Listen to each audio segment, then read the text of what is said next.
I mean, I think that's the thing about the show is that it takes place in 1973, and whether it's stand-up comedy or whether it's anyone that's creative and artistic or any kind of woman, a lot of this stuff, it's a parallel to what we're dealing with today. And, you know, when I go to comedy clubs in LA and you look at a set list, a lot of times there's maybe one woman on the list.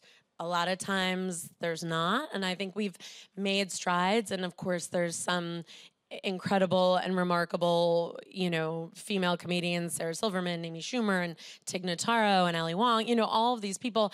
And yet it is still a very male-dominated world. And I think women, whether it's comedy or in features in anywhere in business, you know, have to fight for their space. And Cassie is really fighting for her space. And sometimes as the only woman that was on the show, you know, sitting at a booth at Cantor's with 8 male comics, you know, I'd have to fight for my space with them too. I mean, they're the greatest, and I love all of them. Well, no, there's a great scene, not in the first episode, it might be in the second or third, where they're all talking about a waitress that they find really attractive, and then the guy that you're dating in that moment, literally, I mean, as a joke, but tells you to shut up because he's masturbating, which one was like a phenomenal joke. He's a real sweetheart. The way that he told it, I laughed, but I was also like, oh, that's such a terrible thing to do. Well, I mean, I think one of the things they look at in a way that felt so true to me is when you are the only woman in a space, and especially when you're in a community of men that are your friends, what that does to your sense of self, what it is to want to belong,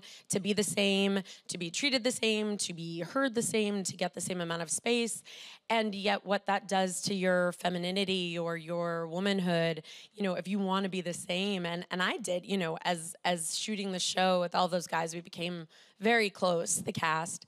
And there were a lot of times where, you know, Michael Angarano, who plays Eddie, always makes fun of me when I talk about like the layers and parallels of the show. But similarly, where I wanted to belong, and I also, sometimes you want to be seen as a woman, you know? And I think that's a very complicated and nuanced conversation of what that's like within a group dynamic.